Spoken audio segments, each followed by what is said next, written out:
Okay guys, we're back again. Alright, so another short, sharp clip to have us pointing in the right direction. Alright, because remember we're going to do some stuff in class using worksheets.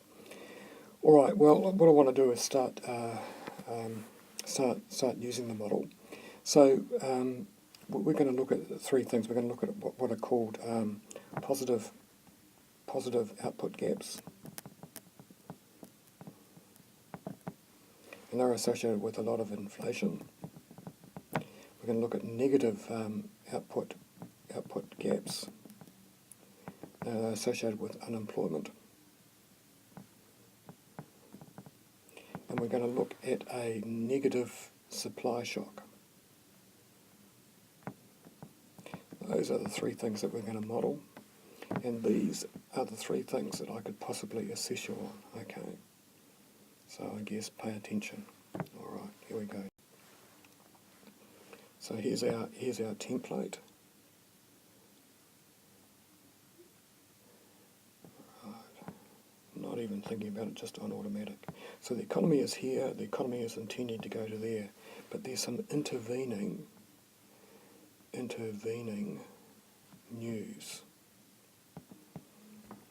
Both households and businesses have become pessimistic. Okay, so they believe that the economy is going to go into a recessionary phase.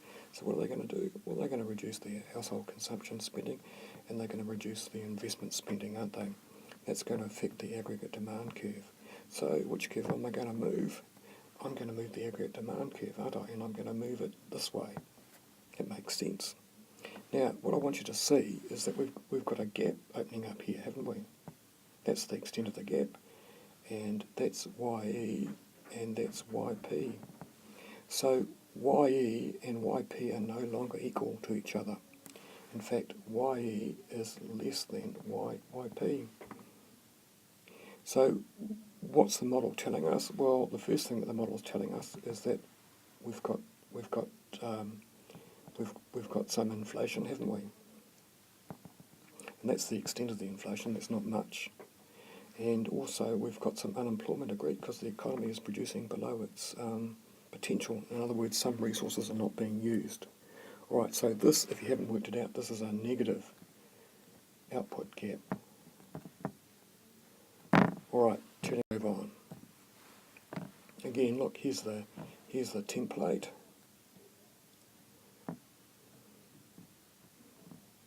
The economy is here, and it's intended to go to here, and there's some intervening news. What that means is that something changes. So let's say that China goes through another economic growth period, and it wants to buy more dairy produce from us. So that means that exports go up, doesn't it? Okay, so that must mean that the aggregate demand curve is going to go up.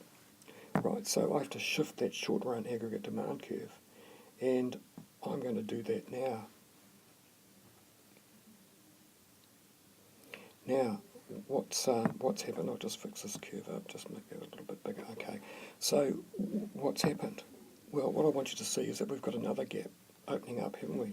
But this time it's on the other side. It is there. So that's YE, that's YP.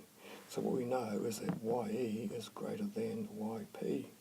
Yes, we've got a positive output gap.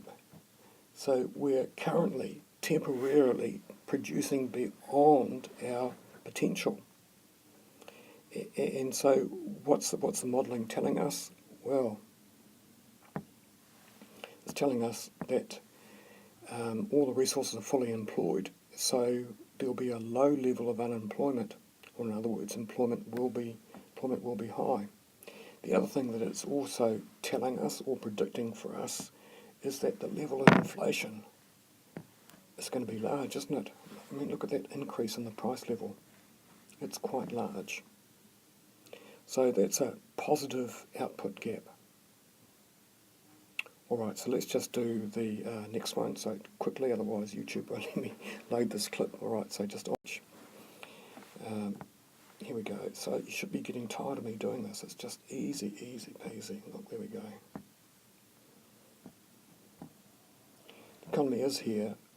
It's heading here, and there's some intervening news. What possibly could we look at? Okay, well, look, my favourite, because I think the world's running out of oil, and I'm not sure it's coming up with substitutes for oil fast enough. So I think that the price of petrol is going to go up at some point. Okay, it'll be an unexpected price change. Suddenly the price of petrol goes up. All right, so that means that input costs for a firm will go up because, petrol is used in all sorts of production processes, not just for delivering stuff. And so how are we going to model that? Well, what it means is that the short run, not the long run, the short run aggregate supply curve is going to move that way, isn't it? Because you should know the thinking on this. What do you mean, Kim? Well, because if input costs go up, if the selling price is not changing, it means that profit goes down, and you will want to supply less. All right, so where's that gap? There's that pesky gap there, isn't it? So we can call that YE. This here is YP, and what we know is YE is less than YP.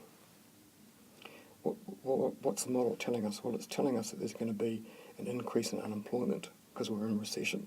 But look at this, guys. Look at this. It's telling us that there's going to be a lot of inflation associated with that recession. And we call that stagflation. Because we've got stagnation and inflation at the same time. And that comes about from a negative supply shock. Well, look, this is fast-paced. I didn't expect to do all this today, but I have, so I hope you appreciate it. Catch you later.